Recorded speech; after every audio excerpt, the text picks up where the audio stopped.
여러분 반갑습니다. 계속해서 연금저축, 인덱스펀드 패시브 투자 2편을 시작하겠습니다.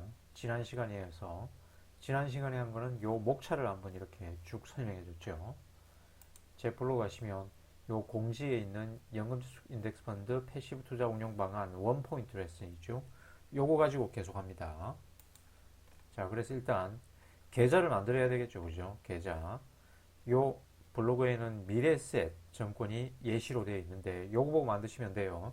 미래셋, 한국투자, 삼성증권 뭐 여러 가지가 있지만 한국투자를 추천한다 그랬죠. 물론 미래셋도 굉장히 좋습니다. 한국투자를 추천하는 이유는 비상시에 연금저축 담보대출 금리가 3%다. 미래셋은 5% 이상 할 겁니다. 아마 한국투자가 담보대출이 제일 싸다. 그리고 기존에 만들었던 연금저축 보험, 연금저축 신탁, 은행에 만든 겁니다. 그리고 은행 개설 IRP, 개인 퇴직연금을 증권사 연금저축펀드, 증권사 IRP로 이전하는 방법, 요 미래에셋이 예시로 되어 있는데 요 동영상이 없어졌대요. 아무튼 이전하는 방법도 이리저리 앱 몇 번 만져보면 금방 할 수 있습니다. 하다가 막히면 고객센터 전화해가지고 물어보시면 돼요. 보신 김에 만들어야 됩니다. 지금 안 만들면 퇴직할 때까지 못 만드는 그런 경우가 있다. 아무튼 자, 모든 투자 자산을 이제 연금화해야 하는 이유 여러 번 했습니다. 그죠? 이 메나임 야리라는 이스라엘 경제학자가 1965년 옥스퍼드 대학교에 발표한 논문이라 그랬죠. 그죠? 자, 연금화의 필요성은 우리가 얼마나 오래 살지 모르기 때문에 그래요. 자, 이 장기간 생존하는 이 불확실성이 굉장히 위험합니다. 그래서 생존 확률이 불확실한 상황에서 모든 자산을 연금 형태로 받아야 투자 자산이 가장 효율적으로 운용되는 것이다. 그래서 효율적으로 운영하는 방법은 연금화하는 것이다. 자, 두 가지 예를 들어 볼게요. 어떤 사람이 돈을 다 쓰기도 전에 사망했다. 사망한 당사자나 유족들 모두에게 윈윈 상황입니다. 그죠? 자, 사망한 당사자는 돈 다 쓰기도 전에 죽었으니까 죽고 나서는 자기가 알 바 아닙니다. 그죠? 하지만 남아있는 유족들은 상속 재산이 남아있으니 윈이죠, 윈. 사망한 아버지나 부모님에게 고마워할 겁니다. 그죠? 돈 많이 남겨주고 사망했으니까. 그런데 내가 이제 돈을 다 써버렸는데도 아직 사망하지 않았다. 그러면 생존한 당사자나 남은 가족에게 굉장히 부담입니다. 불행이에요. 양쪽 다 불행입니다. 한국보다 이제 고령화가 20년 전부터 진행된 일본 같은 경우에는 이런 경우에 노인들이 대부분 자살한다 그랬죠. 자, 우리나라도 이런 비극적인 상황이 이제 많습니다. 최근에 어, 노모를 모시던 70세 넘은 딸이 노모를 살해하고 자수했어요. 그죠? 자기도 이제 죽으려고 그랬는데 자살에 실패해가지고 결국 이제 이렇게 존속살인죄는 굉장히 강하게 가중처벌되는데도 법원이 이 정상 참작을 했는지 딸에게 집행유예를 선고했대요.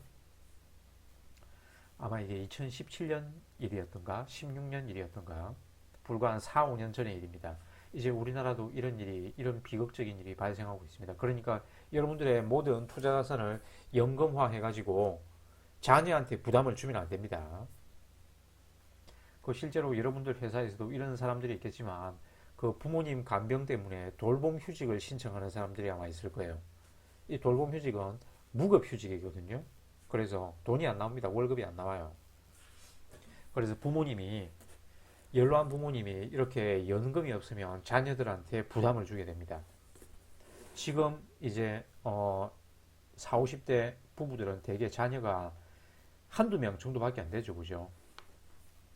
그러니까 이런 자녀도 자기 노후를 준비하기 바쁘지.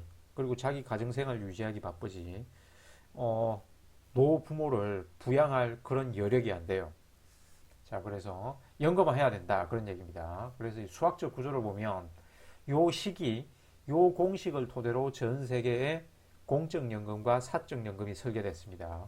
이 맥스 인테그랄 0에서 무한대까지 갈 때 PT에 E에 마이너스 그리스로 로라고 있습니다. 로 T에 U에 CTLT라고 되어 있는데 아무튼 요 각 기호의 뜻은 이 T는 물론 타임이겠죠. 우리가 0살부터 죽을 때까지 생존할 가능성 PT에 그리고 E의 마이너스 로 T는 미래의 현금 흐름 할인율입니다. 그리고 유틸리티겠죠. U는 그리고 C는 코스트 역시 타임입니다. 그래서 우리가 죽을 때까지 이 유틸리티 소비의 효용을 극대화하는 값이 무엇이냐. 그래서 모든 돈을 연금화해야 된다. 그런 얘기입니다. 어떻게 소비를 하면 평생 행복이 최대가 될 것인가. 그래서 이런 소비 자산을 모두 연금화해야 된다. 그런 얘기입니다. 그래서 언제 죽을지 모르니까 모든 돈을 일정하게 나눠서 평생 받게 하라란 얘기가 바로 저 공식입니다. 그리고 여기에 플러스 이제 한국적 상황에서 이렇게 투자 자산을 연금하는 게 장점이 어떤 거냐? 이 국민 자산 형성과 노후 생활 보장 정책과의 정합성, 국가의 정책 드라이버와 일치한다는 거예요.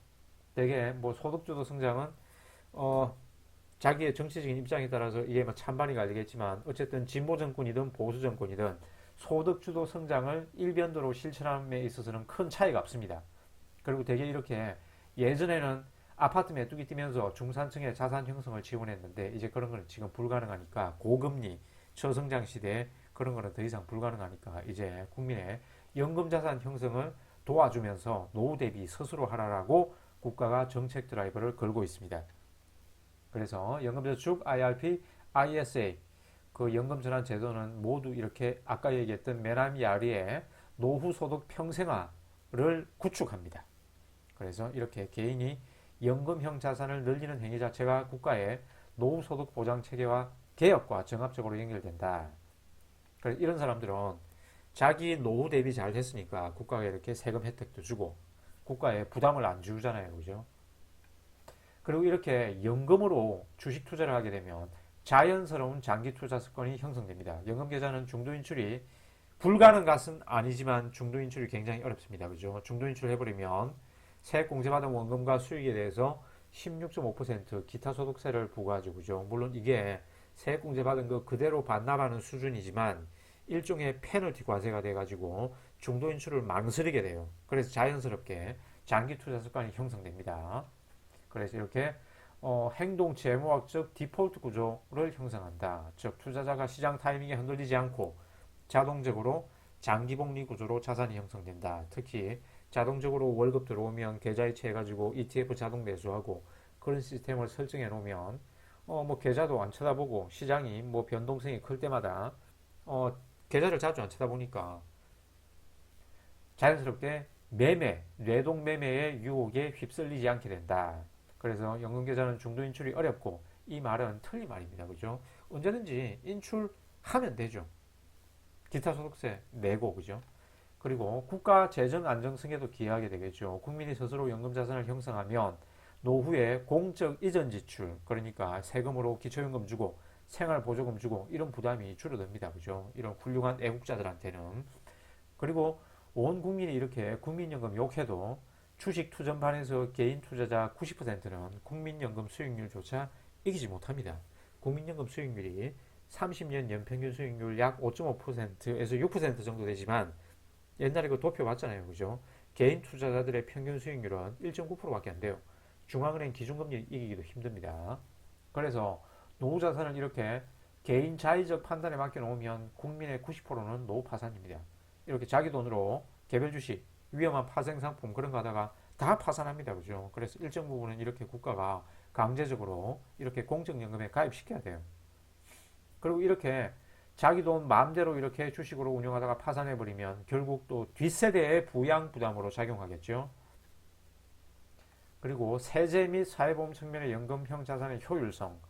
대표적인 게 과세이원 효과가 있잖아요. 그죠? 일반 계좌하고 연금 계좌에서 같은 인덱스 펀드를 투자할 때 연금 계좌의 과세 이연 효과가 플러스 약 1%포인트의 수익률 정대 효과가 있다고 그랬죠. 그죠? 그래서 일반 계좌에서 인덱스 펀드로 10% 수익률을 거두면 연금 계좌에서는 플러스 11% 그러니까 1%포인트 플러스 해가지고 11% 수익률을 거두는 효과가 있다. 그리고 투자 시점에 과세되지 않고 인출 시점 연금 계좌 밖으로 빠져나올 때 과세되는 그것도 저율로 과세됩니다. 그죠? 5.5%에서 3.3%로 저율 과세되죠. 그래서 일반 계좌 대비 실질 세후 복리 효과가 크게 누적됩니다. 과세 계정 그리고 과세이연 계정의 세액공제 재투자 플러스 과세이연 효과는 수익률 정대면에서 1%에서 2%포인트 수익률 정대 효과가 있다. 그리고 연금계좌에서는 4대 보험료를 회피할 수 있죠. 그죠? 그리고 연금저축 IRP 내 운용 수익은 근로소득이나 사업소득이 아니므로 사회보험료 산정 기준에도 포함 안 됩니다. 오로지 세전소득이 그대로 차곡차곡 쌓여가지고 복리로 불어납니다. 그래서 소득이 아닌 자본소득의 은닉적 보존 기능을 한다. 연금계좌는. 그리고 저율의 연금소득세. 압도적인 유리한 세율입니다. 그죠? 미국 직투 양도소득세에 비해서도 훨씬 싸다. 그리고 또 위기 상황에서 세금 방어를 할 수 있죠. 그죠? 재난, 질병, 이민 등 긴급 상황 발생 시 연금계좌 중도인출은 연금소득세 5.5%만 내고 출금이 가능하며 일반 금융계좌, 양도세, 금융소득 종합과세, 배당금이 누적되면 금융소득 종합과세도 두 대를 맞잖아요. 그죠? 이런 리스크도 회피할 수 있다. 연금계좌에서는. 즉, 유동성 확보와 세금 절감 사이의 균형이 잘 설계된 사상 최고의 자산 축적 형태다. 그리고 이런 연금계좌에서 지난 3년부터 우리가 저비용의 미국 S&P 500 인덱스 펀드를 투자할 수 있게 되었다. 자, 10분 넘었네요. 오늘의 방송은 여기까지만 하겠습니다. 또 내일은 이제 구체적인 이제 강론을 한번 살펴볼까요? 이상 시청해 주셔서 감사합니다.